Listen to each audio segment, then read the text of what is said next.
documentos que en su día causaron un gran consenso, ¿no? Internacional. Uno de ellos es la Carta de la Tierra y otro de ellos es la Declaración Universal de los Derechos Humanos.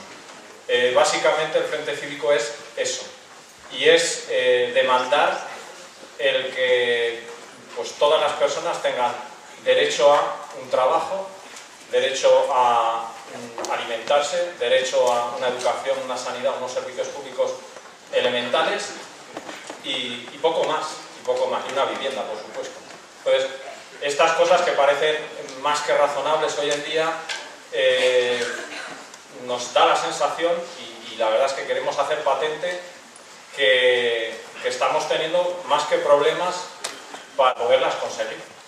Entonces, como la sensación que tenemos desde el Frente Cívico es que después de 40 años de políticas de tendencia neoliberal, pues más que acercarnos a todo esto que os he comentado y que parece más que razonable, nos estamos alejando, pues entonces queremos evidenciar esta situación y bueno, pues desde el Frente Cívico de Zaragoza, que la verdad que somos poquitos, pero bueno, nos vamos juntando de vez en cuando, entre otras cosas nos dedicamos a llamar a gente como Juan Carlos para que nos eche una mano y con su virtuosismo, con su capacidad didáctica y su alegría pueda transmitirnos todo esto que os estoy contando, pero de una forma mucho más didáctica y mucho más amena. Entonces, voy a extender.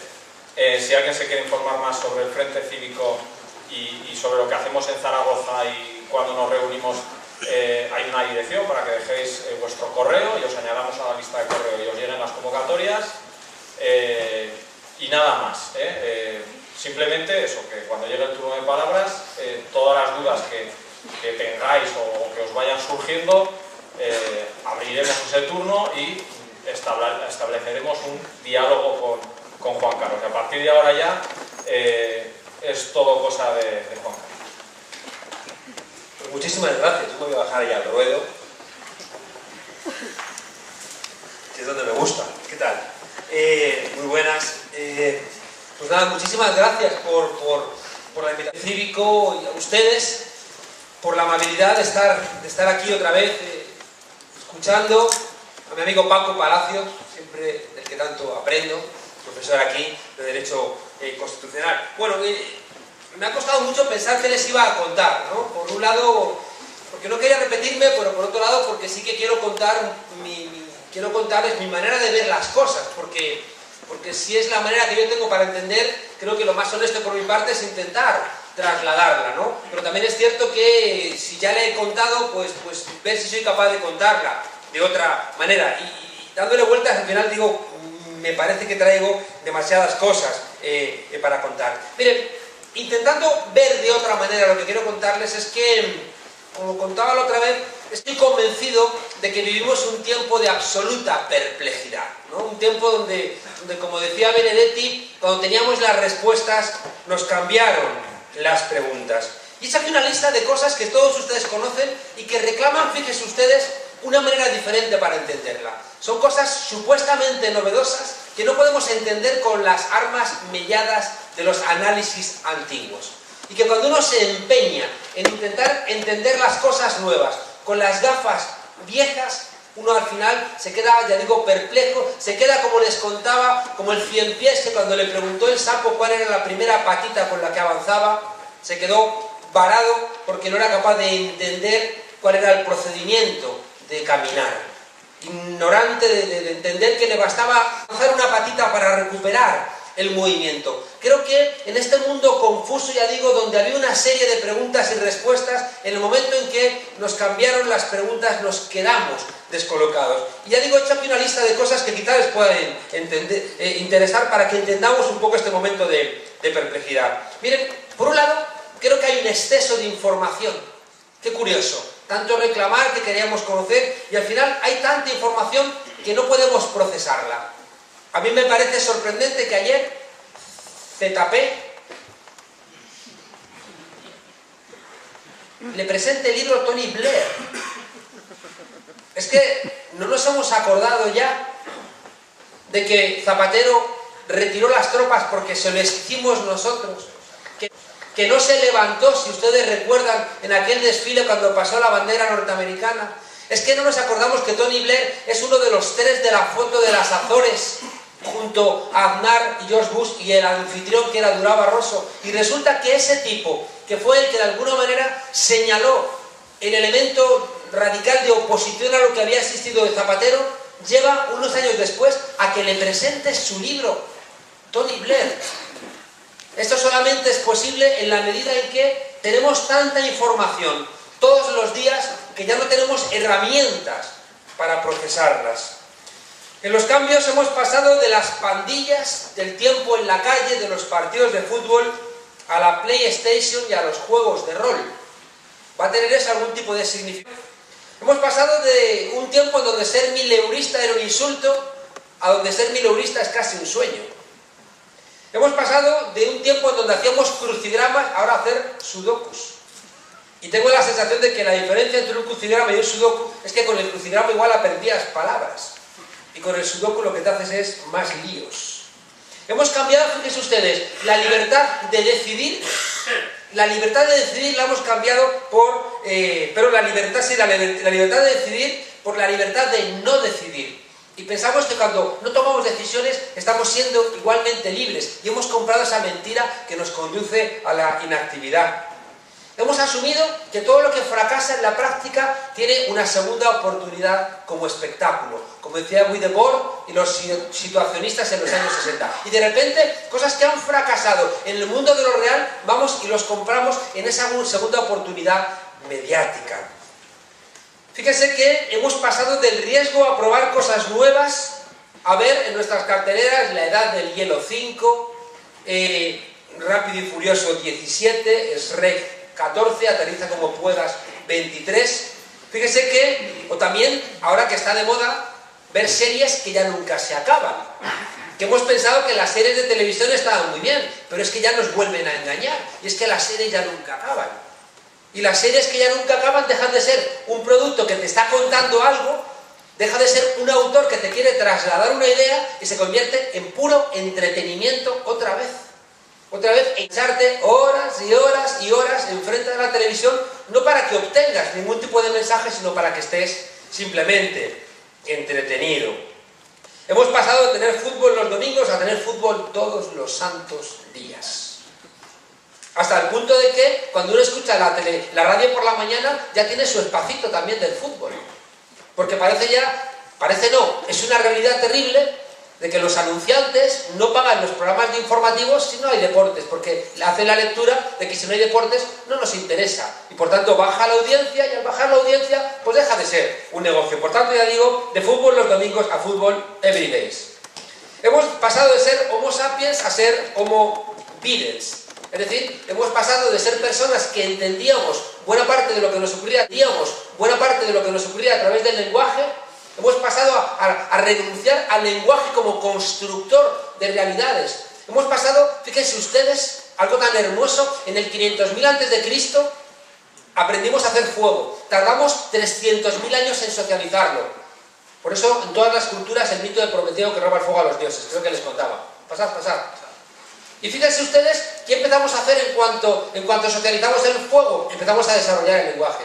¿Y qué hacemos cuando desarrollamos el lenguaje? Empezamos a enterrar a los muertos. Es decir, cuando nombramos la palabra Dios, pasa a existir Dios. Bueno, pues fíjense, hemos renunciado a esa construcción del mundo con palabras. La Biblia empieza, el Génesis empieza creando Dios el mundo. Con la ayuda de Adán, a Eva no le pide, colabora. Adán y Dios construyen el mundo dándole palabras. Y fíjese que estamos renunciando a las palabras y estamos simplemente asumiéndonos como seres audiovisuales, ¿no? Es decir, ya digo, dejamos de ser Homo sapiens y pasamos a ser Homo Beatles y renunciamos al lenguaje como un arma emancipatoria. Hemos salido, fíjense ustedes, el 18 de julio del 36, este pueblo salió a pedir armas o a coger armas y hemos pasado de ese golpe del 18 de julio del 36 que nos llevó a la calle a pedir armas al 23 de febrero del 81 ante ese golpe que nos metimos debajo de la cama. ¿Qué ha pasado?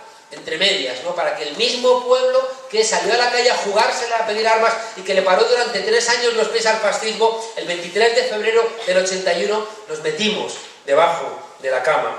¿Qué ha pasado entre ese momento donde pensábamos que los héroes eran los astronautas, los exploradores o Einstein? Que la gente ponía un cartel en sus habitaciones de un tipo como Einstein, que era un científico, ahora que los héroes son los famosos. Y los famosos son gente que son famosos porque son muy conocidos.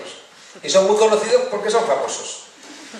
Claro, fíjese que ahora resulta que los héroes son los famosos, son los futbolistas, porque ganan mucho dinero, son famosos que escriben memorias. Belén Esteban ha escrito unas memorias, parece mentira, pero ha escrito unas memorias. No sé qué habrá contado. O gente, fíjese, que son muy conocidos porque hacen igualmente cine, ¿no? Es decir, fíjese qué diferencia, ¿no?, entre gente que ha hecho algo, que merece nuestro reconocimiento porque ha hecho algo, o esa otra gente que ya digo que el reconocimiento es simplemente que están ahí. O fíjense también qué buena pregunta que ha ocurrido entre el New Deal de Roosevelt en los años 30 en Estados Unidos, o que ahora Obama no pueda poner en marcha el Obamacare, es decir, una suerte de seguridad social. Y que, fíjense ustedes, ¿cómo es posible que las aseguradoras o las farmacéuticas hayan convencido al grueso de la población para presentar ese privilegio particular como un interés colectivo?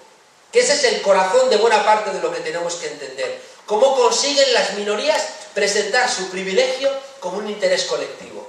En el caso de Estados Unidos, las aseguradoras que no quieren que haya seguridad social, o las farmacéuticas que tampoco lo quieren para poder seguir vendiendo o sus seguros o sus medicinas más caras, argumentan: cuidado, cuidado porque los gorrones se van a servir de esa seguridad social. Vamos a estar financiando a los caraduras. Y el segundo gran argumento que siempre utilizan: cuidado, porque un gobierno que pueda gestionar la seguridad social es un big government, es un gran gobierno que al final se llama comunismo, ¿no? Y al final la gente tan cretina, no porque sean de Creta, ¿no?, sino tan cretina, tan tontos, resulta que interiorizan ese argumento, que construyen las minorías para que las minorías tiren piedras sobre su tejado. Miren, al final tengo la sensación que hemos cometido el viaje inverso de Matrix, ¿no? Recuerden ustedes que Neo, en un momento determinado, que les sospecha y por tanto decide probar si sus sospechas son ciertas o no son ciertas. Y se enfrenta a Morfeo y le dice: aquí tienes una píldora, la píldora roja y la píldora azul. Si tomas la píldora azul, te olvidarás de esto que ha ocurrido y seguirás viviendo en tu matriz, en tu Matrix. Ahora, si tomas la píldora roja, te vas a encontrar a la verdad, y la verdad no va a ser necesariamente amable. Y entonces va Neo y decide tomar la píldora roja. Y cuando despierta, le recibe Morfeo diciéndole: bienvenido al desierto de lo real. Ahora ya eres una persona, ahora ya eres un adulto, ahora ya no vives en mentiras, pero cuidado que esto ahora va a doler.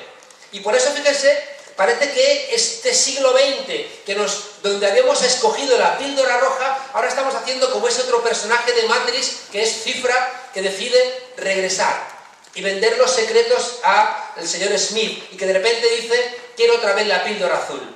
Y se está comiendo un filete y dice: yo sé que este filete es mentira, que este filete es un producto de mi imaginación, pero solamente aquí en esta mentira puedo comerme este filete. Fíjese que en esa deconstrucción no tenemos herramientas para entender las cosas.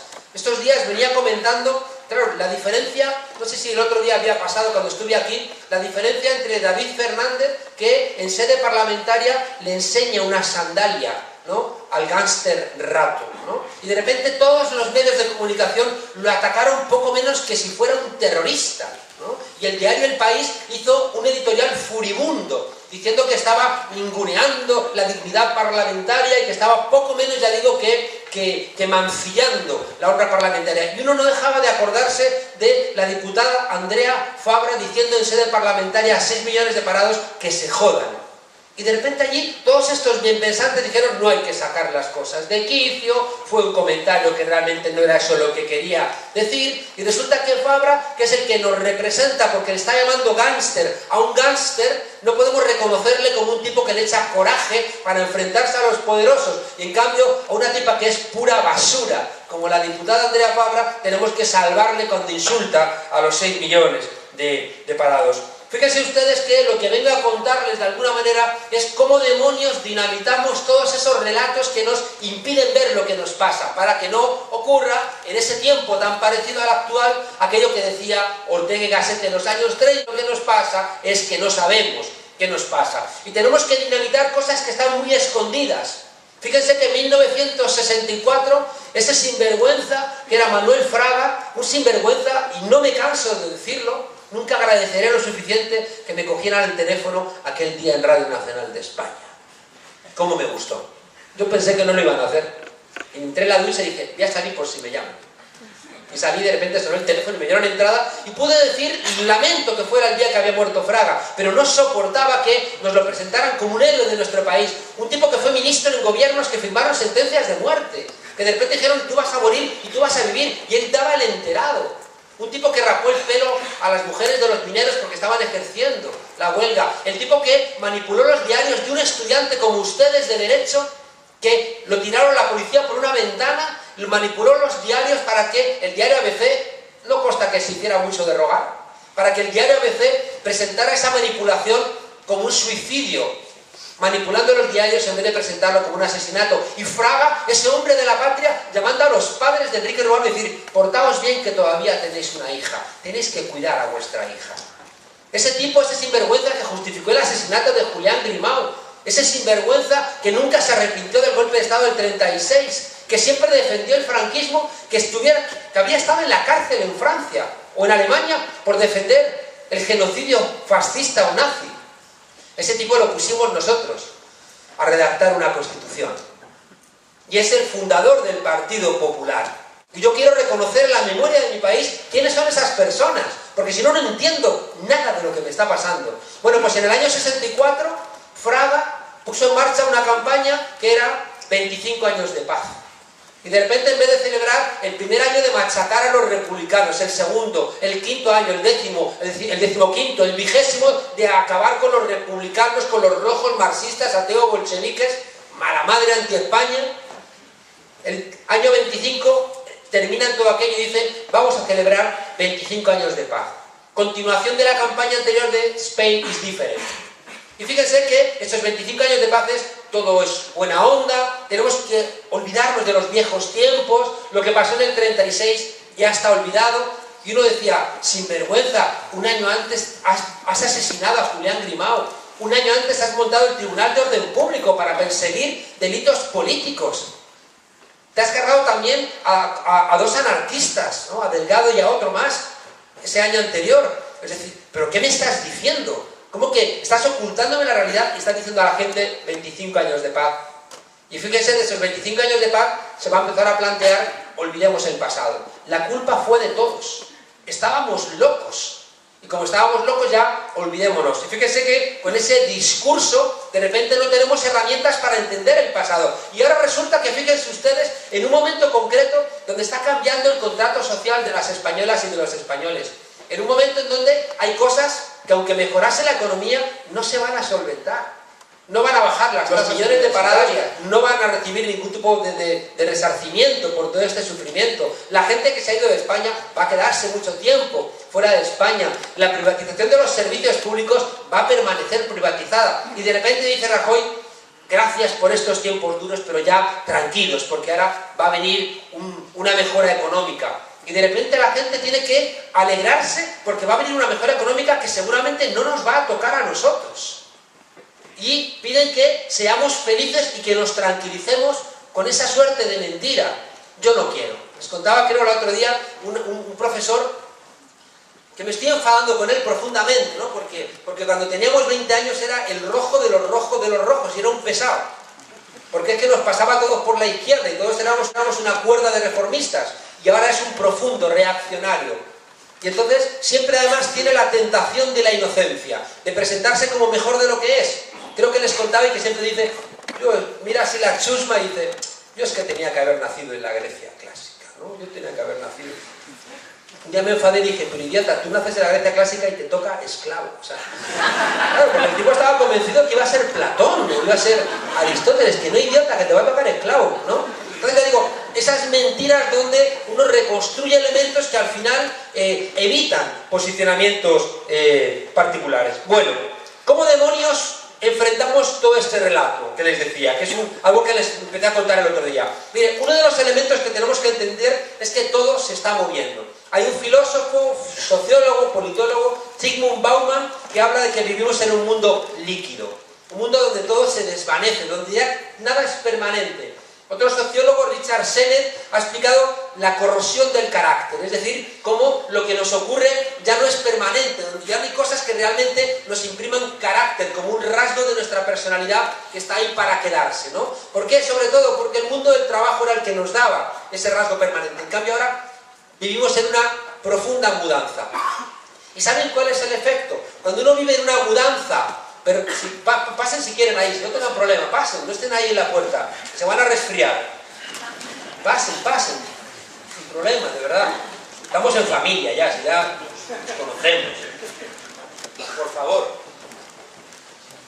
Mis alumnos ya pasan y me dan collejas, ya no hay... Bueno, fíjense, les decía que vivimos en una permanente mudanza. Y como vivimos en mudanza, tenemos la sensación de ser realquilados. Y es curioso porque cuando uno vive realquilado, no quiere cambiar ni las cortinas. Fíjense que esa permanente sensación de que todo es fugaz. Les contaba que ando yo preocupado por la tesis 11 sobre Feuerbach. Esa tesis tan repetida de Marx, que está en el frontispicio de la Humboldt Universität, allí en Berlín, que dice: los filósofos han interpretado de manera diferente el mundo. De lo que se trata es de transformarlo. Una tesis marxista constantemente repetida. Los filósofos han interpretado el mundo de manera diferente. De lo que se trata, de lo que estamos aquí discutiendo, es de transformarla. Bueno, pues yo soy de la opinión de que no. De que es verdad que, por supuesto que hay que seguir transformando el mundo, pero estoy convencido de que estamos en un momento histórico en donde hay que volver a interpretar el mundo. Donde necesitamos volver a pensar lo que nos pasa. Donde tenemos que acertar con un buen análisis de lo que ocurre. Porque si no estamos condenados, ya digo, a no entender nada. ¿Saben por qué? Porque se lo digo con absoluta rotundidad. Creo que estamos en un punto de bifurcación. Creo que estamos en un parteaguas histórico. Les contaba que la palabra crisis hace referencia al campo de la medicina. El momento en donde un cuerpo enfermo o sana o muere. La noche crítica es la noche donde te recuperas o donde falleces. El momento crítico, les decía que en ese tiempo tan inquietantemente parecido al actual, que eran los años 30, Gramsci, dirigente comunista, en un tiempo donde los dirigentes de la izquierda también eran gente que pensaba, Gramsci en ese momento dijo que los tiempos de crisis eran tiempos en donde lo viejo no terminaba de marcharse y lo nuevo no terminaba de llegar. Y esos momentos eran donde surgían los monstruos. La segunda parte es esencial de la frase de Gramsci. ¿Por qué? Porque fíjense, si hay cosas que ya no valen, pues hay gente que va a seguir insistiendo en ellas, van a convertirla en un monstruo. Fíjense que la crisis tiene mucho que ver con esto que llamamos el austericidio.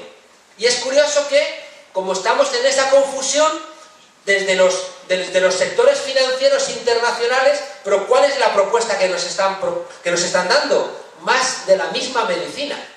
Más de la misma medicina. Hasta que el enfermo termina por fallecer. Fíjense que, ya digo, uno de los riesgos, de los monstruos que tenemos, es la gente que no se da cuenta de que hay cosas que ya no funcionan. Y en cambio se va a aferrar a ellas. Es lo que está detrás de las sectas. Es lo que está detrás también de los nacionalismos. De cualquier nacionalismo. El nacionalismo español, el nacionalismo vasco, el nacionalismo catalán, el quebecuá o el iraní, me da igual. Cualquier nacionalismo es un reforzamiento del identitario porque tienes la sensación como inhumancia de que vas a perder el futuro y por tanto casi que vas a preferir inmolarte antes de que los romanos te quiten tus dioses.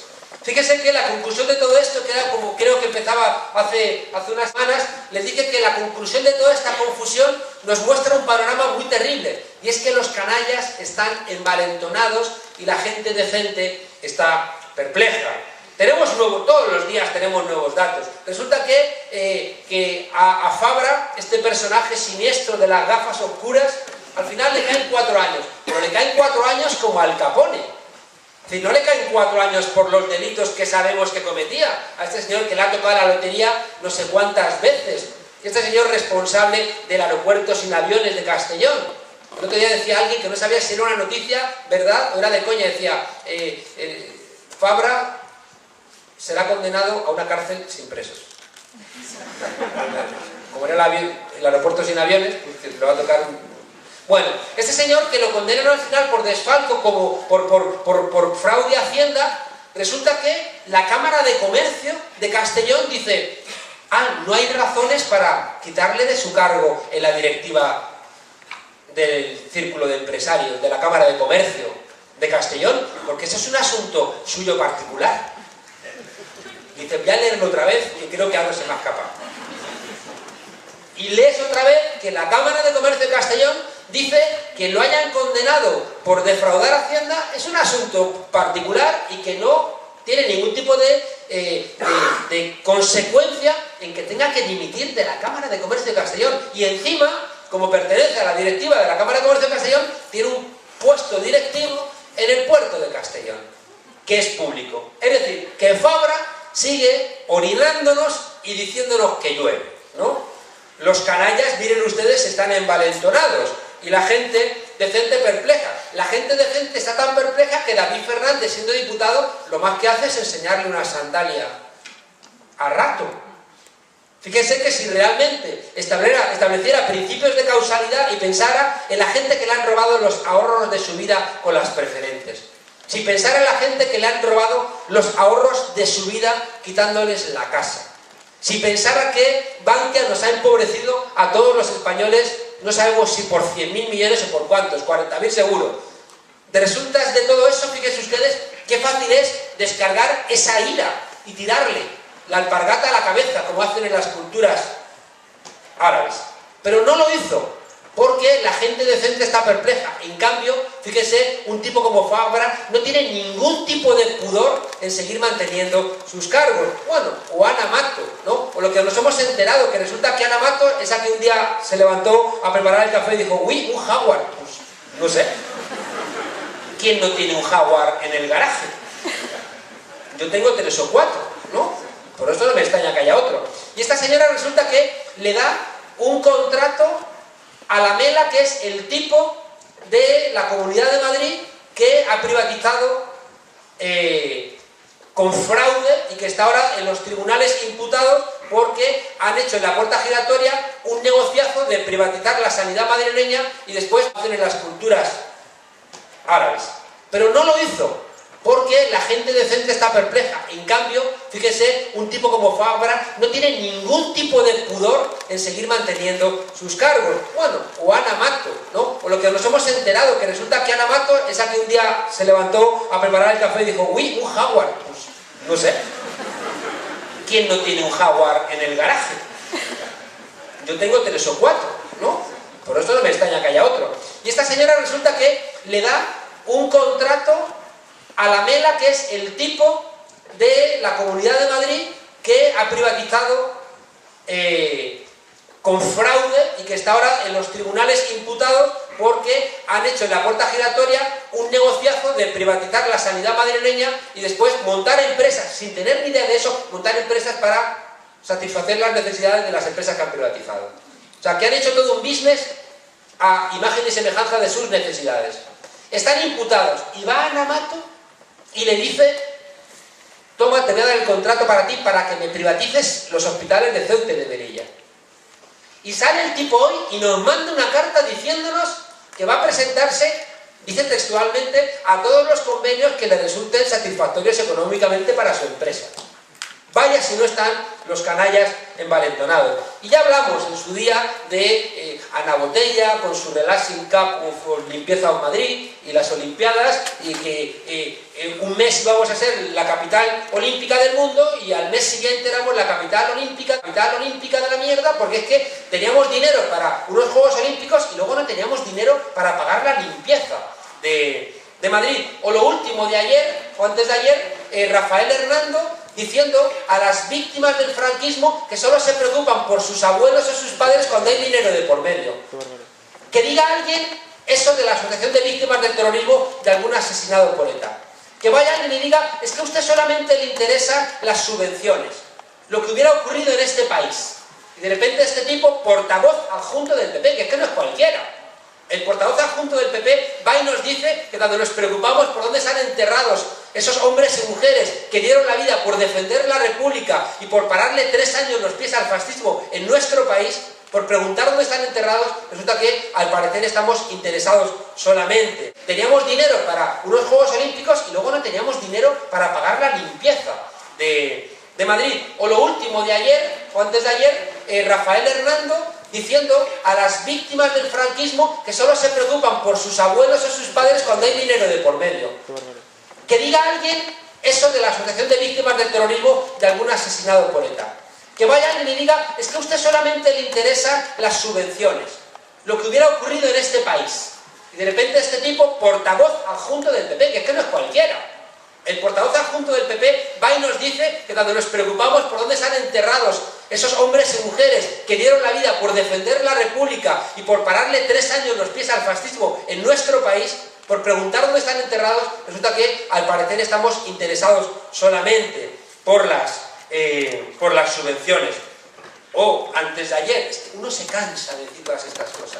Uno dice, estoy cansado de hacer listados de impunidades, ¿no? El otro día una empresa sortea un puesto de trabajo en la cesta de Navidad. Que me voy a cagar en vuestros muertos 17 veces. O sea, sortean un puesto de trabajo. Ya no es que pidan un licenciado en administración de empresas para repartir bollería por la noche en Murcia. O ya no es que te pidan que te des de alta como autónoma, que abras 2 líneas de teléfono, que tengas plena disponibilidad todo el día y te van a pagar 400 euros. Ya no es que nos hagan ofertas laborales insultantes, sino que encima nos dicen, os voy a sortear un puestito de trabajo, imbéciles. Es que solamente falta que salga otra vez Rajoy a decir que va a sentar a un parao en su mesa a la cena de Navidad, como se hacía durante el franquismo. Es que es lo que nos falta, fíjense ustedes, recuperar otra vez, ya digo, esa condición de caridad. Es que ya lo había dicho Rajoy, que el Estado social tenía que quedar solamente para la gente que necesitara la ayuda, que no pudiera solventar por sí misma sus problemas. Por esto les digo que estamos en un punto de inflexión, estamos en un parteaguas, estamos perdiendo el contrato social de posguerra, que se logró en 1945 en Europa porque la derecha fue derrotada y que aquí lo incorporamos en 1978 en la Constitución porque copiamos lo que era el espíritu constitucional de la Europa que había derrotado, ya digo, a los nazis. Eso es lo que estamos perdiendo ahora mismo y por eso estamos volviendo, fíjese, ya a estudiar no es un derecho, sino que si no te lo puedes financiar tú, vale, acude entonces a la caridad. A la caridad. Fíjese que desaparece del sentido común la idea de que hay derechos, de que tenemos derechos. Bueno, adelante, está usted en su casa. La universidad pública todavía es de todos. ¿Sabemos cuánto? Bien, voy a entrar en materia, que no he empezado. Les decía, fíjense ustedes, que en todo este bardiburrillo hay un elemento que me gusta mucho y que lo cuento, todo esto lo tienen en el libro, que diría Umbral. ¿No? Todo lo que ustedes en el libro. No está traído mucho, ¿no? Hay más. ¿Hay más? Vale. Porque hay cosas que no voy a contar para generar así como... ¿Cómo será eso? Cuando vayan corriendo por el libro. Bueno, miren, uno de los elementos centrales, que creo que sí que lo conté la otra vez, era que los marcadores de certeza han desaparecido, ya no funcionan. Y eso lo tenemos que ver, que es una de las claves esenciales de por qué estamos en un mundo tan confuso. ¿Qué son los marcadores de certeza? Eran los elementos que antes nos ordenaban la vida. Un marcador de certeza, y todos los marcadores de certeza, fíjense ustedes, tenían detrás algún tipo de institución. Para mí el marcador de certeza más importante que se nos ha quebrado es el del mundo del trabajo. Y de repente el mundo del trabajo era el que nos ordenaba la vida. Y como siempre cuento con la película Full Monty, esos parados de larga duración, que hacen un striptease masculino, porque ya no saben qué hacer. Bueno, y la metáfora me parecía excelente, porque cuando no tienes trabajo es que estás desnudo. Te falta tu manera de relacionarte con los demás y te sientes un parásito, ¿no? Fíjese que la quiebra del mundo del trabajo, ese hecho de que los trabajos no duren en Europa ya ni siquiera 2 años, ese hecho de que estemos constantemente cambiando de trabajo, de que la fábrica ya no sea el lugar de socialización, nos ha hecho perder uno de los elementos que nos enrumbaban en la vida. Segundo elemento importante, la muerte de Dios. La muerte de Dios, esa que decía Nietzsche, Dios ha muerto, aunque en el mayo 68 alguien escribió Dios ha muerto Nietzsche y alguien escribió debajo Nietzsche ha muerto, Dios. La muerte de Dios no implica que Dios haya cogido con este frío una gripe terrible y haya muerto entre estertores allá en la galaxia de Andrómeda. La muerte de Dios es que Dios ya no lo necesitamos para las explicaciones sociales. Es decir, saben ustedes que para hacerte santo necesitas probar 3 milagros. Claro, y uno compara los milagros que están últimamente probando con un capítulo del Dr. House y dices, pues, me parece mal listo el Dr. House, ¿no? Claro, porque si de repente para hacer santo dices, te reconocen que le has quitado a alguien unas piedras en el riñón. Venga, que es usted diurético, ¿no? Un santo diurético. Pues no parece mucho, ¿no? O que la Madre Maravilla, cuando falleció, olía a nardos en la habitación, ¿no? Y ese pedido que me imagino a otra monja ahí con una ambipulse. Bueno, la muerte de Dios implica, fíjense ustedes, que Dios ya no está en las explicaciones sociales, ¿no? Y por tanto Dios, que era el que nos ordenaba en buena medida el mundo, ya no está ahí para ordenarlo. Fíjense que el mundo del trabajo no se ha ido y Dios tampoco se ha ido, ¿no? Fíjense, por eso les decía que las cosas no se han terminado de marchar, pero tampoco valen del todo. El mundo de la familia también es algo líquido, es algo que ya no dura permanentemente. Ya hay más divorcios en España que casamientos.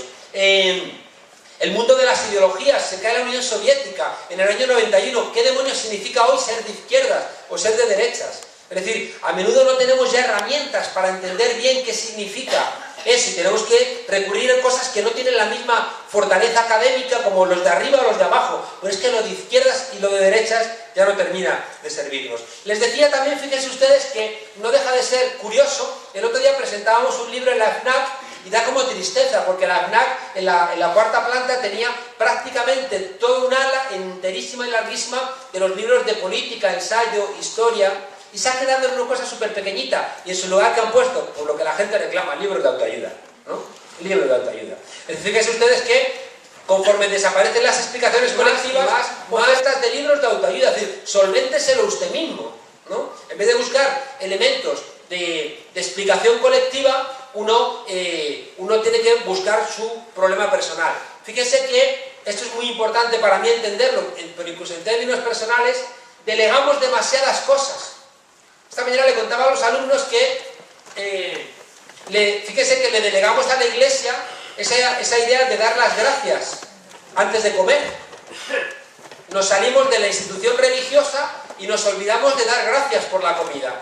Qué bueno sería que diéramos gracias por la comida, pero no dar gracias ni a un Dios ni a Carrefour, ¿no? Sino que hiciéramos una reflexión que a lo mejor cuando estamos comiendo hemos matado animales, estamos comiendo y otras personas no están comiendo.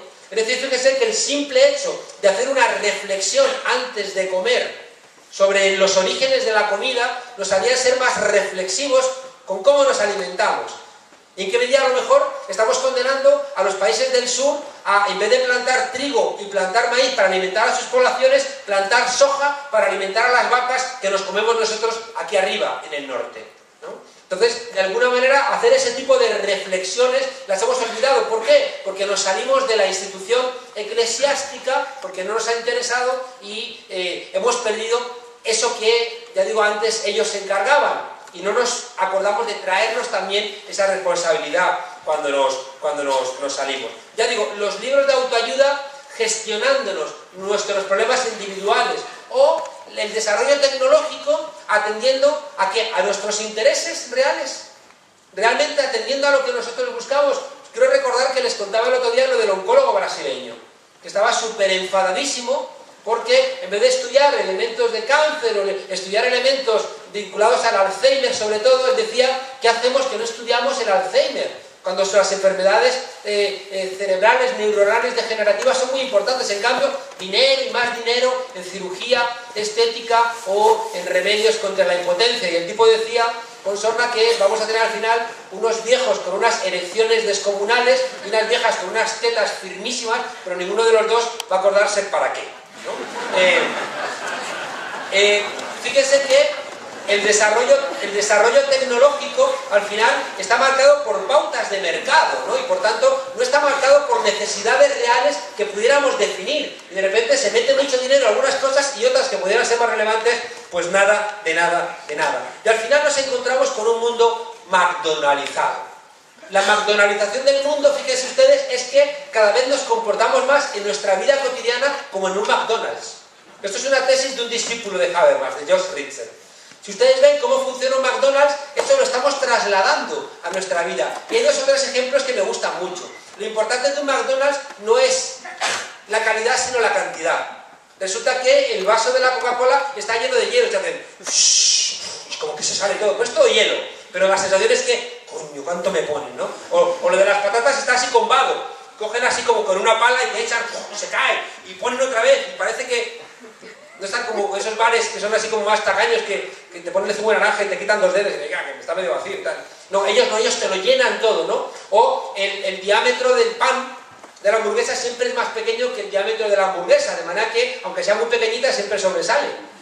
Y te quedas con la sensación de que cuánta hamburguesa me están dando, ¿no? Luego la hamburguesa es basura, ¿no? Es comida chatarra. Pero lo importante del McDonald's es que te dan mucho por muy poco, ¿no? Es muy barato y demás. Fíjense cómo vamos trasladando eso a muchos elementos. Es la universidad que más carreras ofrece. Oiga, ¿son buenas o no son buenas? No, pero ofrecemos muchas carreras y tal.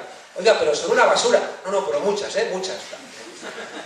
Pues somos la compañía aérea que más viajes hace a no sé dónde. Oiga, pero se viaja cada vez peor, pero viajamos muchísimo, ¿no? Otro de los elementos del McDonald's, fíjense ustedes, es que nos autoadministramos las cosas. En el McDonald's vas tú, te sirves, te lo llevas, entregas la bandeja. Eso se convierte en otro elemento, fíjense, donde ya casi no hace falta ni que hables con nadie, todo está automatizado, todo está frío. O sea, recuerda, si se dan cuenta, a la película de Charles Chaplin, esa de Luces en la ciudad, donde tú estás solamente apretando los tornillos, las tuercas, ¿no? Y todo lo demás se mueve. Tú eres esa que te mueves como un autómata, hay líneas en el suelo para que tú vayas. Las sillas del McDonald's están diseñadas para que a los 15 minutos te duela el culo. Claro. Y te levantes y te marchas. Si ustedes alguno ha trabajado en un McDonald's, saben, no sé si era el punto 7 o el 8, te obliga a sonreír a los clientes. Es otro rasgo generalizado. No sé si les ha pasado a ustedes que han ido a un restaurante y dicen, hola, ¿qué quieres? Quiero que te quites esa sonrisa porque me acaba de dejar mi mujer por mi mejor amigo. Bueno, ¿y qué vas a beber? Digo, mira, estoy jodida, mamá me echa del trabajo. Es que si no sonrío me echan. Bueno, vale. Te obligan, fíjense ustedes, te obligan a poner parte de tu intimidad al servicio de tu empleabilidad. Te obligan a que seas guapo, seas simpático, sonríes, aunque maldita la gracia que tengas, ¿no? Pero, fíjese, están comprándote cosas de ese tipo. Bueno, eso es otro rasgo generalizado. Y un rasgo que me interesa mucho del McDonald's, que se generaliza en nuestras culturas, es que más vale lo malo conocido que lo bueno por conocer. Tú vas a un sitio y en vez de probar la comida de ese sitio, dices, vamos al McDonald's que lo conocemos. Oye, pero es una mierda. Bueno, pues la conocemos. Y fíjense que eso es lo que explica, que es lo que les contaba, por qué en las carteleras la gente va a ver La Edad del Hielo 4, Rápido y Furioso 8, Shrek 15, Aterriza como puedas 128, etc. Fíjense cómo la gente prefiere lo malo conocido a lo bueno por conocer. Y dense cuenta de una cosa, que esto es muy importante. ¿A quién le gustan los McDonald's? A los niños. Fíjense que cuando trasladamos el funcionamiento de los McDonald's a nuestra vida cotidiana, estamos infantilizándonos. Estamos infantilizándonos. El infante es infonis. El infante es el que no habla, el que no tiene voz. Y qué curioso que cuando no tienes voz, siempre tiene que haber un adulto que es el que va a hablar por ti, ¿no? Y por tanto, fíjense ustedes cómo me cansa la gente que va a ver estas películas absurdas y dices, ¿qué tal? Y te dice, unos efectos especiales espectaculares. Y dice, ¿y qué más? Unos efectos especiales, ¿no? Claro, y uno recuerda los dibujos animados, ¿no? Uno recuerda los dibujos animados, bienvenido. Uno recuerda los dibujos animados donde siempre hay explosiones y correcaminos que se caen y golpes y todo tipo. Es decir, son cuestiones infantiles, ¿no? Son cuestiones, ya digo, que no tienen mayor importancia. Déjenme decirles también, hace 3 semanas, les apunté algo de esto, pero quiero darle con ustedes otro par de vueltas, porque cada vez me tienen más preocupado, que son las películas de zombies. Ayer escribí un artículo muy enfadado, ¿no? Porque ayer salió parte de algunas declaraciones del Madrid Arena, recuerdan, ¿no? Esa discoteca, además. Yo estoy súper enfadado porque yo tengo una alumna, esta mañana en clase tengo una alumna que estuvo en el Madrid Arena, de las que podía haber muerto. Ella dijo que la sacaron medio aplastada. Y mi reflexión era, ¿qué está haciendo la gente joven al respecto? Es decir, nos hicieron cómplices de asesinato. Por el egoísmo de empresarios, por la codicia de políticos, por la cobardía de trabajadores, por la ignorancia y la estupidez de los propios jóvenes. Vale, han muerto 5. ¿Qué ocurre? En Madrid todos los días está la policía vaciando discotecas que tienen aumentado el aforo. Es decir, los jóvenes siguen metiéndose en esas ratoneras. Los jóvenes que los están expulsando de España porque no hay trabajo aquí. Los jóvenes que están condenados a trabajo en basura constantemente. Y de repente uno se pregunta, ¿qué demonios está pasando? ¿No? Fíjese, por eso insisto, que me interesa mucho ver lo que no se ve. Porque en tanto en cuanto no lo veamos, vamos a seguir siendo la mosca que choca contra el cristal y choca contra el cristal. Qué curioso que se pongan de moda las películas, te digo, de zombies. Miren los rasgos de las películas de zombies. Uno nuevo. Porque los zombies nos dan miedo. Lo que nos tendría que dar miedo es Martínez Pujante, ¿no? Uno de repente está y aparece Martínez Pujante y dices, coño, qué miedo, ¿no? O, no sé, incluso Ana Botella. Bueno, a mí lo que me... miedo, el anuncio este de la lotería de Navidad. Dices, pero... Le enseñaron primero un fake. ¿Sabe usted ya que hay algunos ya que son de broma, que hay más casi que los de verdad, ¿no? Y los de broma son mejores que los de verdad. Pero como vi 2 o 3 de broma y luego vi el de verdad, pensaba que el de verdad también era de broma. Claro, que salía ahí Rafael enseñando los piños. Pero tío, que parece un semáforo, ¿no? Bueno, y la pobre Montserrat Caballé ahí, no sé, a mí no me parece serio. Bueno, les decía, fíjense ustedes, que las películas de zombies tienen que ver con el miedo. Primer rasgo, fíjense qué interesante. Primero, el deseo de los zombies no tiene límites. Los zombies, fíjense que no es como un lobo que tiene un deseo, pero si lo asustas, el lobo lo ahuyentas. Los zombies tienen un deseo elevado a la enésima potencia. Los zombies te persiguen y no frenan. Fíjense qué rasgo interesante, ¿no? Porque fíjense, si nos resultara muy rarito respecto de nuestra cultura el tema de los zombies, la gente no vería películas de zombies. No nos engañemos. Bueno, pues el primer rasgo, que estaba yo ahí pensando, dice... Bueno, pues el primer rasgo es... Vale, nosotros estamos enganchados por el deseo, pero es que el deseo que tiene un zombie es inimaginable. Segundo rasgo que nos da miedo de los zombies, pues que son igual que nosotros. Sé que los zombies son como nosotros, y por eso es profundamente inquietante. El tercer rasgo preocupante de los zombies, que parece que están vivos, pero están muertos. Y eso siempre da también susto. Cuarto rasgo, que son obscenos, obscena. Que lo que tenía que tener tapado, lo que tenía que tener por dentro, lo tienen todo por fuera, ¿no? Y eso también nos parece, tápate, ¿no? Tápate el hígado, tápate las tripas, tápate los huesos, ¿no? Los tienen todo por fuera. Y el último elemento de los zombies, fíjese, es que son lentos, son torpes, son brutos, coño, pero son perseverantes y van siempre juntos. Y, aunque no lo parezca, se apoyan mucho entre ellos. Yo decía en broma que eran como los políticos. O sea que, claro, a mí esto se me ocurrió porque, claro, el otro día viendo a Rubalcaba decir, ¡hemos vuelto! Yo pensé en una película de zombies, ¿no? Porque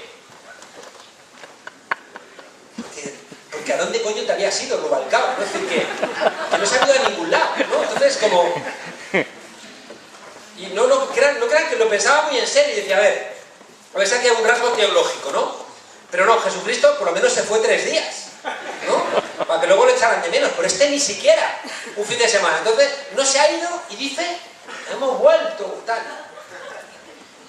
Zombie, total, ¿no?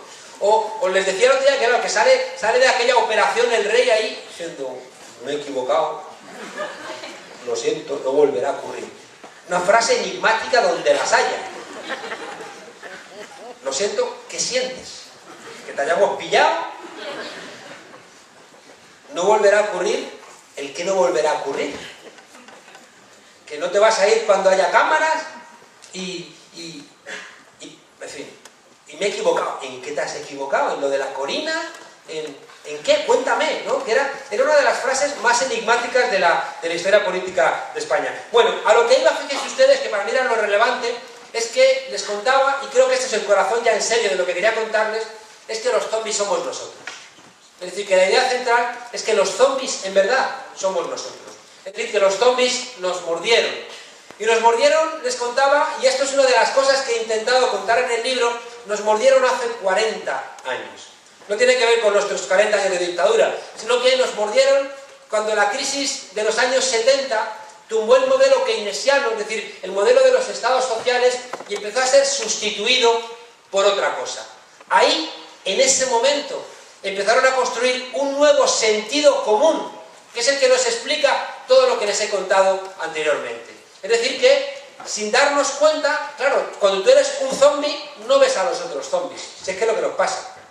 Nosotros, claro, los que estamos aquí, que nos hemos salido un poquito de fuera de nosotros mismos, nos hemos mirado, hemos reconocido la parte zombie que tenemos, estamos un poquito más entrenados para reconocer a los zombies. Pero muchos de nosotros somos zombies también. Estamos aquejados ¿de qué? Aquejados de lo que les dije también, y que es uno de los elementos centrales que más me interesa. Y es que tenemos que empezar a denominar las cosas para entender de qué hablamos. Tenemos que ser conscientes de que o sabemos de qué estamos hablando cuando utilizamos los conceptos, o estamos perdidos. Yo tengo dificultades, fíjese, hablo mucho del neoliberalismo. Vete a un mercado y dile a la gente que está comprando que el problema es el neoliberalismo. Te van a mirar con cara de marciano o de zombie. Tenemos que hacer un esfuerzo, fíjense ustedes, de definir las cosas para entenderlas. ¿Qué es el neoliberalismo? El neoliberalismo es una manera de entender el mundo basado en dos elementos, que los tenemos todos muy dentro: el individualismo y la competitividad. El modelo neoliberal es el que sustituye al modelo del Estado social. Le repito, en el año 45 en Europa, la derecha, que se había hecho fascista, es derrotada.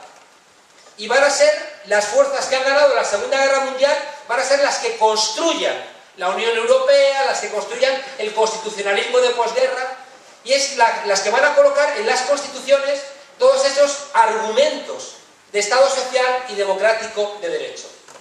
En los años 70, fíjense ustedes, en los años 70 ese modelo quiebra. Quiebra por muchas cosas. Y esto, fíjense ustedes, o estudiamos o no lo vamos a entender. Y esto no puede ser divertido. Tenemos que hacer un esfuerzo de entender que nos sentamos a subrayar, a mirar el diccionario, a estudiar, o hay cosas que no las vamos a saber. Eso se lo digo ya con absoluta nitidez. Les contaba en broma el otro día que enfrente de donde yo estudio tengo la frase esa: y cuando estudia James Bond todo lo que sabe. ¿No? Porque yo un día estaba viendo una película de James Bond, coño, y al comienzo su jefe le preguntaba y se lo sabía todo. Se sabía cómo funcionaba el último aparato, se sabía dónde estaban todas las capitales del mundo, se sabía toda la historia de todos los países. Y luego el resto de la película se la pasaba en el casino, fornicando, montando en coche. Y yo, como me hago siempre esas preguntas tontas en las películas, dije, ¿y este cuándo estudia? ¿No? Para saber tanto. Bueno, pues fíjense ustedes, más allá de la broma, no vamos a poder salir de este agujero si no hacemos un esfuerzo por estudiar. Y no me creo que todo se nos convierta en muy difícil. No me creo que un obrero del siglo XIX pudiera leer el manifiesto comunista y lo entendiera.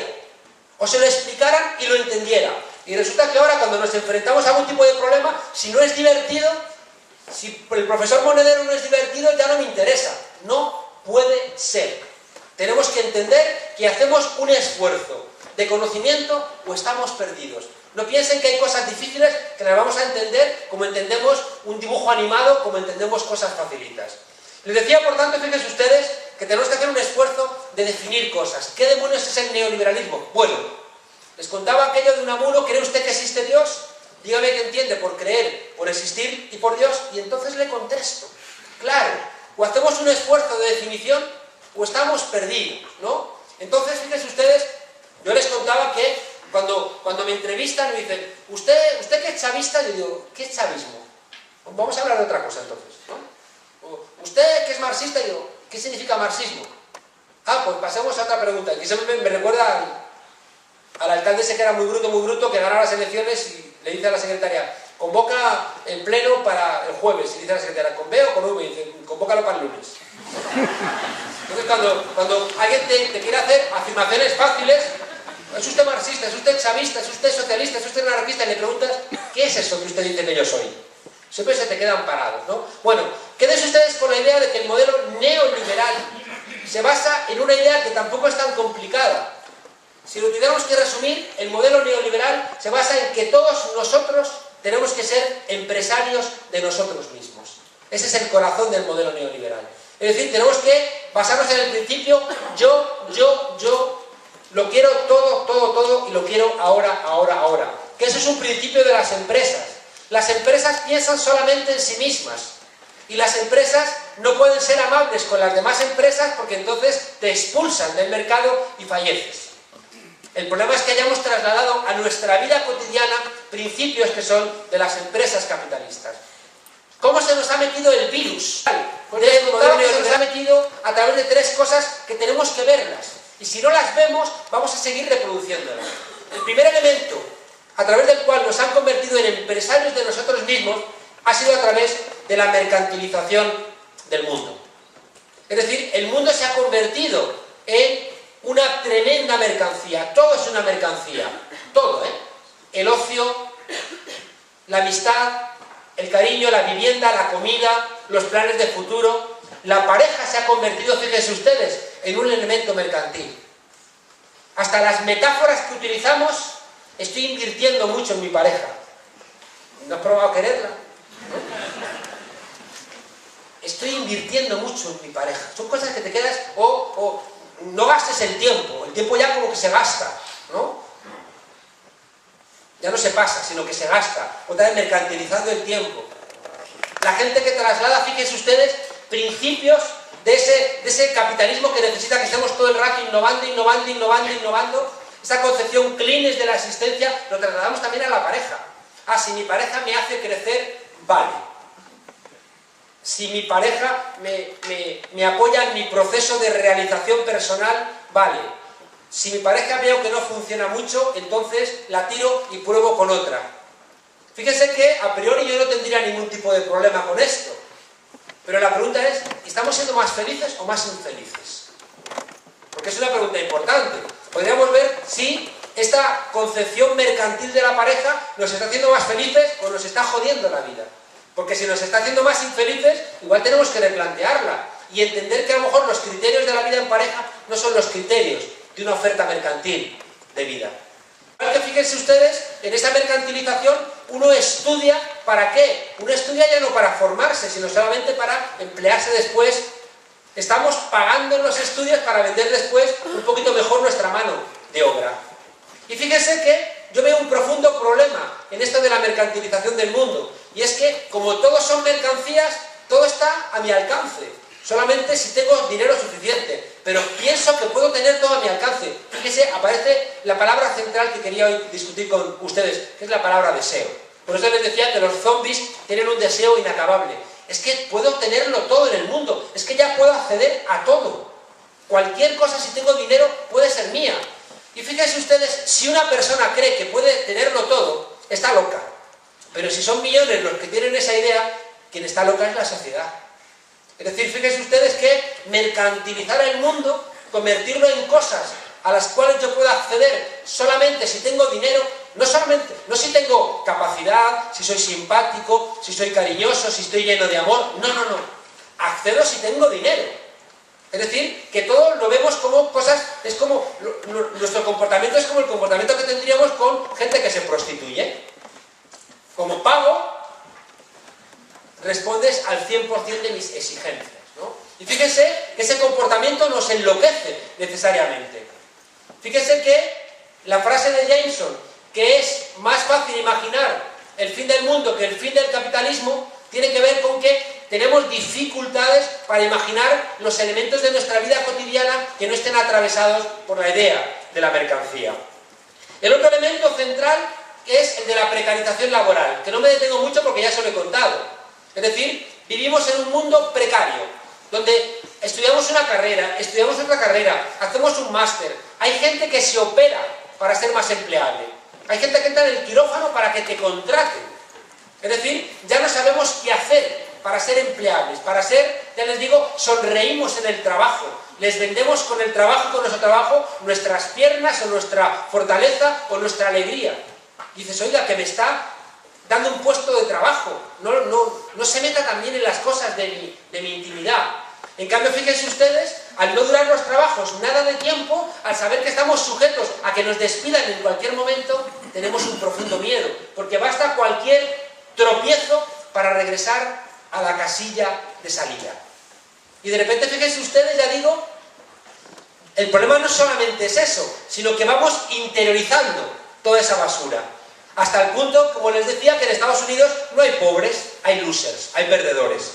Y no es igual ser un perdedor que ser un pobre, porque si eres un pobre puedes exigir a la sociedad, coño, que es que no te ha dado la posibilidad de estudiar. En cambio, si eres un perdedor, es culpa tuya por no haber hecho, no sé, no haber estudiado química o física cuántica o árabe o informática de última generación a las 6 de la madrugada en internet en tu casa. Bien, el siguiente elemento, fíjense ustedes, que me interesa mucho de esa inoculación del virus neoliberal ha sido a través de la desconexión. Que me interesa también que lo reflexionen ustedes, porque es muy fascinante en un mundo donde supuestamente estamos conectados, que estemos tan desconectados. Supuestamente estamos conectados, pero fíjense, la gente no se encuentra tanto como se encontraba antes. Y datos muy concretitos, la gente no se conoce en el edificio donde vive. La gente no se conoce en el edificio donde vive. La gente no sabe de dónde salen las cosas. La gente come los alimentos y no sabe de dónde vienen. No sabe de dónde viene la luz, el agua. Fíjese que en esa desconexión propia de los que vivimos en ciudades hay un desconocimiento radical del otro. El último elemento de la desconexión, fíjense ustedes, a ver que me pierdo yo con mis notas, sí. La idea, fíjense, de todo esto es que tanto la mercantilización como la precarización como la desconexión han convertido la realidad en un sentido común. Y esto es una cosa que tenemos que entender. Un sentido común es lo que pensamos de inmediato frente a las cosas, que no nos chirrían las cosas. El otro día, ayer, se ha montado un escándalo porque en una universidad de Málaga ha salido un anuncio de prostitución dirigido a las estudiantes universitarias. No, de prostitución, no, perdón, de cine porno. Hay gente que se ha escandalizado. ¿Por qué? Fíjese que esto me recuerda mucho a mí al 15M. Es decir, yo soy clase media, no me trates como un proletario. Yo soy clase media, no me trates como un proletario. Que las putas son otras, no nosotros. Entonces, fíjese, en ese imaginario de que tú estudias en la universidad y te has liberado de determinadas cosas, de repente ahí queda clarísimo que no es verdad. Y eso que podía funcionar bajo manga, de repente, como son impunes y ya no tienen miedo a nada, te colocan el anuncio en universidades diciendo, ¿quieres pagarte los estudios? Pues hazte una película porno, amateur, que yo te voy a ayudar.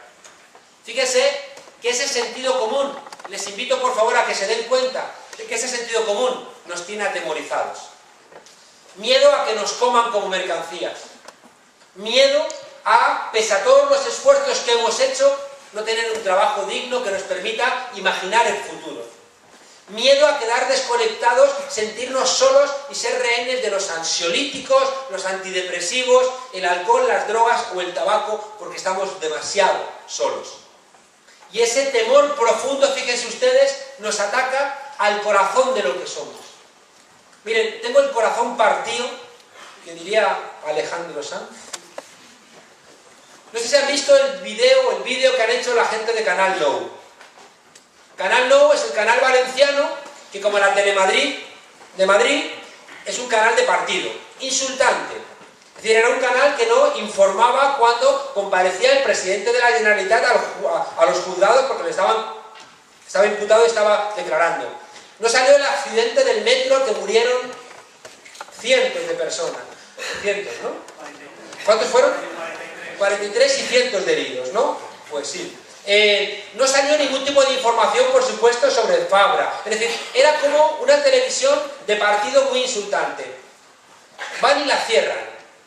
Y los trabajadores hacen un video delante de la estación de metro diciendo, en esta estación yo tenía que haber informado de las negligencias de la Generalitat en el accidente de metro que ocultamos en este canal. En otro lugar, yo desde aquí, desde ese juzgado, tenía que haber... Me partió el corazón porque hay un dicho en Venezuela que dice: tarde piaste, pajarito. Tarde piaste, pajarito. Fíjese que casi me da más vergüenza que saquen ahora este video diciendo: fuimos basura, no tuvimos coraje, teníamos el miedo metido en los cuerpos y nos quitaron la dignidad. No sé si es mejor o no es mejor, si les digo la verdad no lo tengo claro, pero me parte el corazón ver a esa gente que podía en un momento determinado haberse enfrentado, aunque hubieran perdido su trabajo, pero hubieran tenido el coraje de decir: así no se hacen las cosas. O esos periodistas que se niegan a entrevistar a una televisión de plasma, o esos periodistas que se hubieran negado a que no hubiera preguntas, es decir, que hubieran dignificado su profesión. Si es que al final te están echando igual, si es que al final te están humillando igual. ¿Por qué es esto? Ya les digo, por este miedo profundo que tenemos dentro. Bien, fíjese que quien no asuma ese sentido común, te van a ver como que estás fuera de la realidad. ¿No saben ustedes cuántas discusiones he tenido con catedráticos importantes, me invitan, que han terminado siempre gritándome: esto es lo que hay, esto es así, esto es lo... Pero con ese argumento te gritaba. Creo que les conté lo de la jaula con los monos, ¿no? El otro día. Es decir, el experimento ese de Harlow, donde metes a 5 macacos, escalera, plátanos arriba, cuando suben los plátanos, lluvia de agua helada. Lluvia de agua helada. Y a la tercera vez los plátanos dicen no suben, y cuando alguno va a subir, lo agarran y le dan una paliza. Van sacando a los monos, entra otro, el que entra sube por los plátanos, le agarran y le dan una paliza. Sacan a otro mono, entra otro nuevo mono, sube por los plátanos, le agarran, le dan una paliza, incluido el mono que le han dado una paliza, no sabe por qué. Pero sabe que al que suba por esa escalera hay que darle una paliza.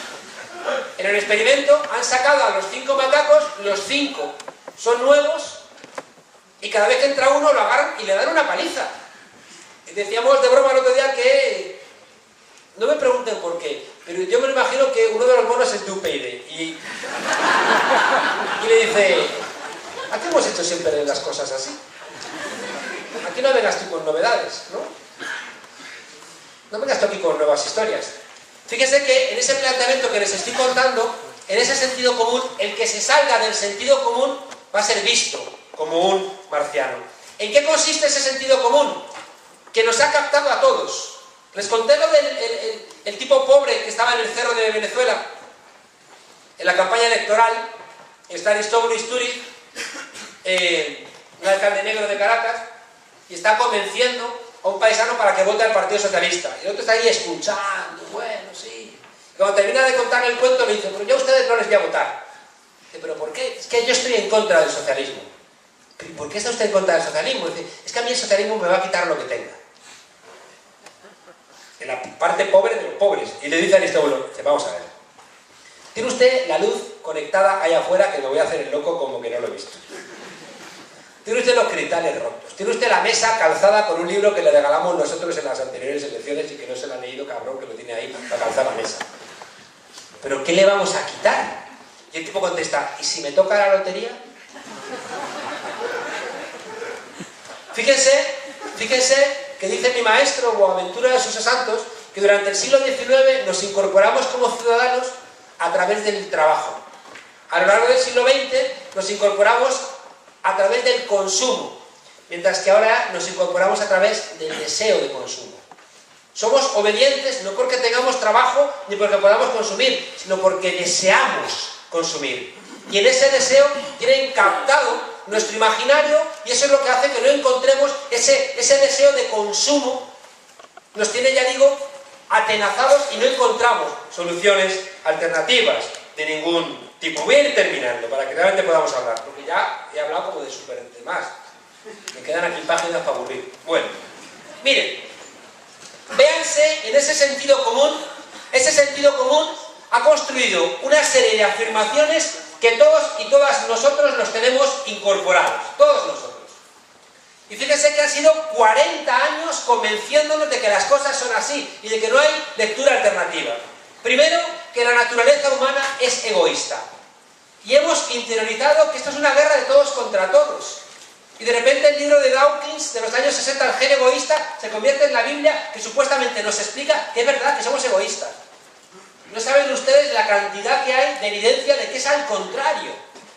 Cómo me gusta una cosa que he leído recientemente, no sé si lo contaba, de que a diferencia de los chimpancés, a diferencia de los chimpancés, tenemos la retícula, es decir, tenemos 3/4 partes de blanco de los ojos.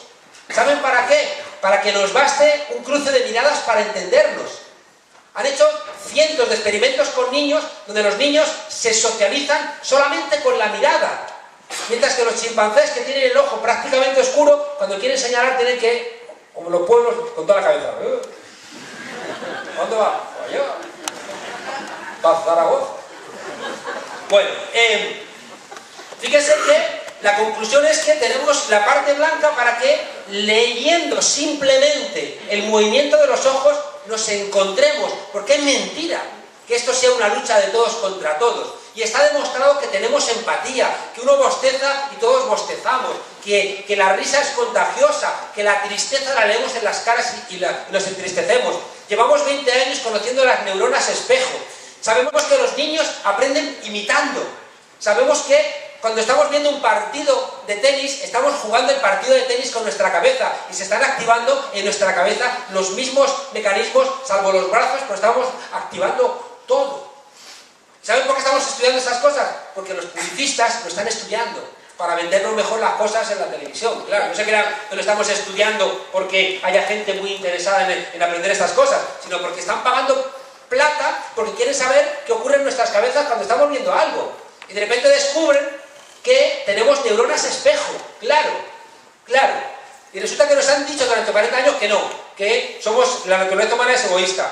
Nos han dicho, fíjense ustedes, que lo privado funciona mejor que lo público. Y nos lo han dicho hasta la saciedad, hasta que hemos interiorizado que es bueno que haya menos funcionarios. Somos tan tontos que hemos pensado que es bueno que haya menos funcionarios, sin entender que un buen servicio de funcionarios son más profes, más enfermeras, más médicos, más atención, más cuidados.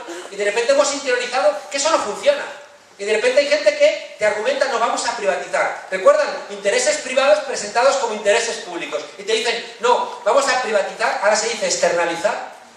Vamos a privatizar porque privatizando va a funcionar mejor la cosa. Otra mentira que se convierte en sentido común. Tercero, la política es sucia. Y hemos comprado ese mito franquista, a usted como yo no se meta en política, que decía el asesino Franco, ¿no? Y de repente, fíjense ustedes, la política como algo sucio. Preferimos vernos como clientes en vez de como ciudadanos. Fíjese, hemos entendido que el progreso es tecnología.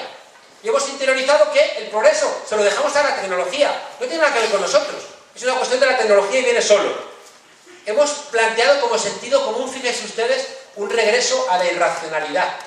La gente otra vez mirando el horóscopo, la gente otra vez atendiendo a chamanes, atendiendo... Y fíjense, hay una parte de verdad en esto. Que la gente quiere recuperar la parte de espiritualidad que hemos perdido, la parte de pensar si tenemos los seres humanos un destino, si tenemos un objetivo en nuestra vida. Pero de repente no es eso, sino que volvemos a recuperar cuestiones medievales de mirar, le digo, horóscopos o cosas de ese tipo. Nuestro gusto por lo estandarizado. En vez de escandalizarnos, de ver la edad del hielo 5, en vez de decir qué sinvergüenzas, decimos, ay, vamos a verla, que las otras 3 estuvieron bien, o las otras 4, ¿no? Y lo último, fíjense que hemos interiorizado, es que el consenso es mejor que el conflicto. Que el conflicto está mal, que hacer ruido, que montar bronca, que quemar un contenedor es malo. Porque las cosas tienen como una cierta lógica vinculada al orden. Termino de verdad. Fíjense que con este sentido común, no es extraño que 2 de las películas más taquilleras hayan sido Batman o James Bond. Qué curioso que el último Batman pelea contra el 15M. El último Batman pelea contra el Frente Cívico. Claro, contra Ocupa Wall Street. Pero así, ¿eh? Y el último James Bond, ¿contra quién pelea? Contra Julian Assange y los papeles de Wikileaks. Y si ustedes miran la película con ojos no con lo que se preguntan algo de lo que hay detrás, van a encontrar que el mensaje de Batman o el mensaje de James Bond es el mismo. La ciudadanía no está preparada para conocer la verdad. La ciudadanía no es lo suficientemente madura para conocer la verdad y por eso hay que mentir a la gente. Y hay que ocultar, y Batman asume la responsabilidad de ocultar, y James Bond igual. Tiene la responsabilidad de acabar con aquella persona que nos quiere dar a nosotros información. Porque la verdad, fíjense ustedes, se convierte en algo indeseable. Bueno, yo no sé cómo voy a resumir, pero voy a intentarlo. Miren, todo esto que les he contado, se lo dejo para su reflexión, porque no lo voy a contar porque les voy a aburrir mucho. Pero hay una idea central de todo lo que nos está pasando, ¿eh? Y la idea central es que, si es verdad que está cambiando el contrato social, si es verdad que estamos ante un pulso, ¿saben ustedes qué tiene que dinamitar la nueva necesidad del modelo económico? Tiene que dinamitar la idea de igualdad. Y si ustedes piensan un poquito, casi todas las medidas que está tomando el gobierno, no solamente en España, sino en todos los países, salvo los países que tienen procesos de transformación, todas las medidas lo que están atacando es directamente a la idea de igualdad. Qué curioso, la idea de igualdad que fue la que puso la izquierda, que derrotó a una derecha que se había hecho fascista después de durante los años 30, ya digo que fue derrotada durante la Segunda Guerra Mundial. Les invito solamente a que reflexionen los efectos de la desigualdad, que no estamos aprendiendo lo que significa, ¿eh? La desigualdad implica, primero, la caída de la igualdad de oportunidades. Es decir, que si hay desigualdad, hay gente que no va a estudiar, ¿eh? Hay gente que no va a poder plantearse proyectos de vida que otros sí van a poderse plantear. Y por tanto, uno de los elementos centrales de nuestro orden social se dinamita, ¿eh? Y a ver qué ocurre. Se rompe la igualdad de oportunidades. Al mismo tiempo se malgastan recursos. Si resulta que hay un 40% de la población que no puede estudiar ni desarrollarse, estamos tirando ese 40% de recursos a la basura. O ya no les digo nada, si como ocurre ahora, los mejores, los más preparados, se nos van fuera del país. A rendir, o sea, nos hemos gastado el dinero en formarles y resulta que ahora que van a rendir sus esfuerzos a los países ricos, que es donde van a encontrar trabajo. En segundo lugar, la desigualdad genera una ruptura, y lo conocen los que son más mayores, genera una ruptura intergeneracional, terrible. Sé que hay muchos abuelos sosteniendo a la familia, pero también hay gente que mira hacia arriba y dice, coño, a mí ya no me va a tocar nada, ¿por qué voy a pagar yo una pensión si yo no la voy a tener? Fíjense que se rompe un acuerdo intergeneracional que está en el corazón de nuestras sociedades de los últimos 40 años. El consenso intergeneracional. Hay un elemento que yo no lo soporto, y es que las desigualdades, no lo soporto, no saben ustedes cómo. Las desigualdades generan diferentes esperanzas de vida. Hay gente en España que va a vivir hasta los 65 y otros que van a vivir hasta los 80. Hasta 15 años de diferencia. Y es como si a determinada gente, que son los mismos, son los que no han tenido trabajo fijo, los que no han tenido acceso a sanidad, los que no han tenido una vivienda sensata, los que han tenido que retrasar determinadas decisiones porque no había dinero, esa gente se muere 15 años antes. Es como si cuando determinada gente cumple determinada edad, las pusiéramos en la pared y las fusiláramos. Bueno, pues es lo que estamos haciendo en estas sociedades, pero de una manera silenciosa, pero lo estamos haciendo. Siguiente elemento, cada vez hay más trastornos mentales por la desigualdad. Miren, yo esto lo vi leyendo a Valle Inclán. ¿Se acuerdan de esa España de frikis, esa España de seres deformes, esa España de locos, esa España de las comedias bárbaras de Valle Inclán? ¿Qué había detrás? La ausencia de servicios públicos de sanidad. No nos engañemos. O sea, todo ese desfile de personajes grotescos, ¿quiénes eran?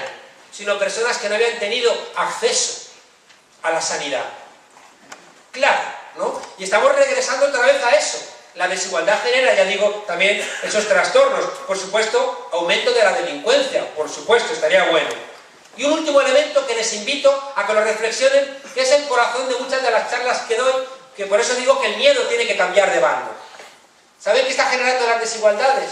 Unos ricos, arrogantes, desprejuiciados, que desprecian al resto de la población y que se convierten, desde mi perspectiva, en monstruos que tienen tanto dinero, que forman parte de esos locos, que creen que el mundo está a su disposición porque ni siquiera se dan cuenta de cuáles son las necesidades de la gente de a pie. Fíjense que con eso es que hay gente que tiene más dinero que todo un país. Es que los ricos tienen más dinero que países enteros. El otro día leí una frase que me gustó mucho, la ha repetido alguien por ahí, es que estamos construyendo sociedades donde las clases trabajadoras no tienen trabajo, las clases medias no tienen medios y las clases altas no tienen clase. Se convierten, ya digo, en monstruos arrogantes terribles. ¿Saben un elemento que ha ayudado muchísimo a eso? Que nos han robado el diccionario. Uno de los elementos que yo analizo mucho en el libro es que nos han robado el diccionario. Cuando nosotros decimos, es que el deporte no puede ser gratis, dice el otro día una concejala descerebrada del Partido Popular de Madrid, es que el deporte no puede ser gratis, y dices, imbécil. La Constitución española exige a los poderes públicos garantizar el desarrollo del deporte para los españoles y las españolas. Y además, imbécil, no es gratis, porque lo estamos pagando con nuestros impuestos, no es gratis. Y hay mucha gente que cree que las cosas son gratis. Tenemos que salir de esa cultura. No es una cultura nuestra. Las cosas no son gratis, sino que tomamos decisiones políticas de, en vez de utilizar el dinero en salvar los bancos, lo utilizamos en esto. Pero no es gratis. No es gratis. Fíjense ustedes que el otro día discutiendo con, aquí, o en Valladolid, discutiendo con sindicalistas, diciendo a los sindicalistas mercado de trabajo. Dices, pero ¿cómo coño mercado de trabajo? Si durante 100 años la izquierda ha estado peleando para sacar a los trabajadores de la condición mercantil. ¿Qué hacen los sindicatos hablando de mercado de trabajo? ¿Qué hacemos hablando de daños colaterales? Que no, que son muertos. Claro, tú hablas de daños colaterales y después te puedes sentar ZP con Tony Blair, porque no han muerto asesinados 600.000 iraquíes, sino que son daños colaterales. Y total, al fin y al cabo, daños colaterales, ¿qué más te da? No son guerras, son procesos de democratización. Fíjense que con las palabras nos han vaciado todo. Reflexionen en su propio lenguaje. Nos han vaciado la democracia. ¿Qué coño es la democracia? ¿Votar? ¿Cada 4 años? ¿Eso es la democracia? Eso no era en Grecia la democracia. Y ningún teórico va a decir que democracia es votar cada 4 años. No hay responsabilidad política. Miren, en el año 81, Mitterrand hizo políticas keynesianas de subir el salario mínimo, controlar las finanzas, y tuvo que deshacer esas medidas de protesta. ¿Saben por qué? Porque lo obligaron los mercados. Los mercados se pusieron de acuerdo y le impulsaron, hubo una devaluación del franco. Pero es que ZP nos han contado ayer que es que ya no son los mercados, sino que son los políticos los que trabajan para los mercados. Y que es la Merkel la que le dice, pide un rescate. Que al final dice que no, pero lo pidió, porque rescatamos a los bancos. Fíjense en la diferencia, ¿eh? Antes eran los mercados y ahora son los políticos. Y no nos indigna que sean los políticos. O dicen que nos han robado Repsol. Dices, oiga, pero es que un 18% de Repsol es español, el resto son gente privada. ¿Cómo que Repsol es nuestro? Bueno, en fin, no voy a aburrirles con esto. Y tampoco les voy a decir, ya acabo, ya acabo. Todo esto, fíjense ustedes, todo esto ya lo saben, no se lo voy a contar porque ya lo saben. Pero todo esto en España se agrava por la transición. No os lo voy a contar porque haría falta otra charla. Solamente les dejo la idea que les conté la otra vez. Lo mejor de Europa ha sido el antifascismo. El antifascismo es el que puso el Estado social y democrático de derecho en la Constitución italiana del 48, en la Constitución francesa del 46, en la Constitución alemana del 49. Fue el antifascismo. El antifascismo se celebra como días nacionales en Europa. Tienen placas las brigadas internacionales. Les hacen desfilar el Día Nacional. Mientras que aquí hacemos un monumento a las brigadas internacionales en la Complutense de Madrid y al día siguiente está mancillado. En España, ¿eso qué es lo mejor de Europa? El antifascismo. En España es una tribu urbana. Los antifascistas son una tribu urbana. Lo mejor de Europa. Por tanto, ahí está la diferencia de España. No tenemos las herramientas que ellos tienen para defender el Estado social y democrático de derecho. Porque además no tenemos historia. Porque en la transición nos dijeron que teníamos que olvidar nuestra historia. ¿Cómo me emociona? No sé si lo contaba el otro día, el viejito que me cuenta que le obligaron a cargar aviones con bombas en octubre del 34 en la base aérea Virgen del Camino, en León. Y el tipo dijo que se negó. Y vino un sargento y dijo, o subes las bombas o te van a fusilar. Súbelas, yo piloto, y tiramos las bombas en un monte. Los dos soldados cargaron el avión, fueron y tiraron al monte. Y cuando regresaron los detuvieron. El sargento era un primo de Franco, el 17 de julio del 36 lo fusilaron. Y los otros dos soldaditos que estaban en Jaca, cuando gana el Frente Popular lo sacan. Y cuando estaban regresando desde Jaca a León, contaba el viejito emocionado que en todas las estaciones de tren paraba el tren y salía la gente a aplaudirles y abrazarles por no haber tirado bombas contra el pueblo. ¿Dónde está toda esa memoria hermosa de nuestro país? ¿Cómo vamos a reconstruir nuestra rabia hoy si no tenemos ejemplos como los de ese viejito? Si nos lo han robado, y los únicos que tienen una memoria recta, como siempre digo, es Dolores de Cospedal o Belloc, que me lo he encontrado en el tren. También tiene aspecto de zombie. Bueno, fíjense.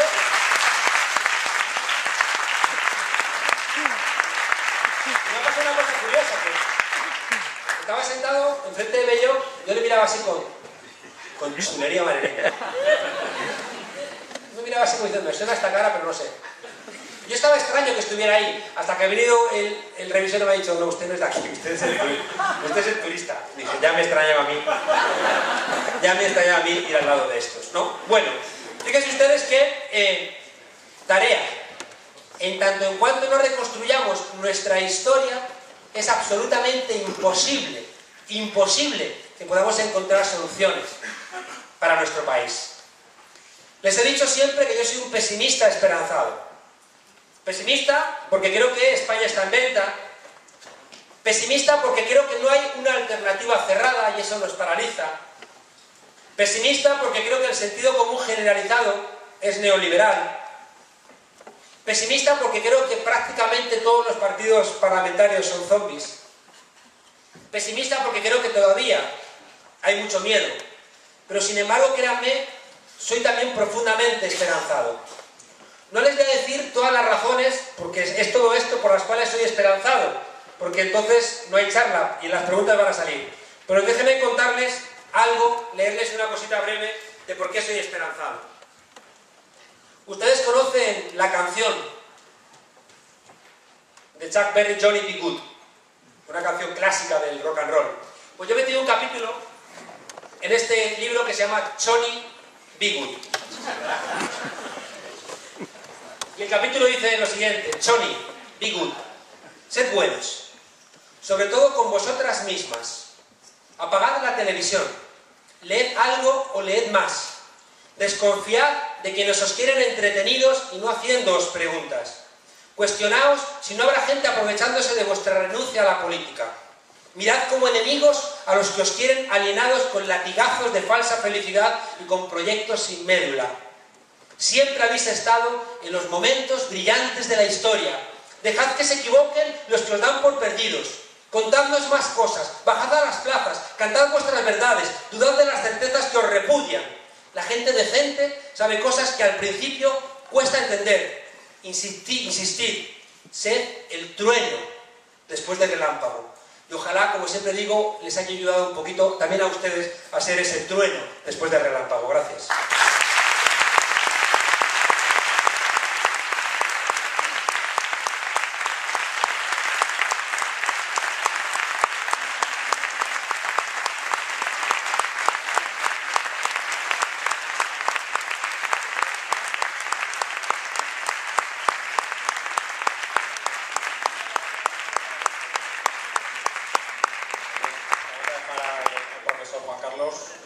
Que pega un poco de agua, descansas, las cuerdas vocales, está llevando un tute... No, yo ahora quiero que participen ustedes, Marcha. que Bueno, comenten, ir pensando vuestras preguntas. Vamos a abrir unos turnos de preguntas, 3 preguntas, ¿vale? 3 preguntas, contestas y volvemos a abrir un nuevo turno de preguntas. Pero no hace falta que sean preguntas, ¿eh? Quien quiera opinar, que opine. O sea, que tampoco hace falta preguntar. Porque esto ya es de todos.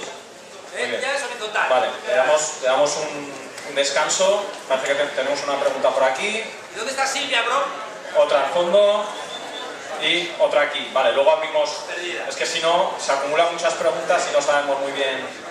bueno, Juan Carlos ya me imagino que hasta se puede perder, tantas preguntas. Bueno, recordar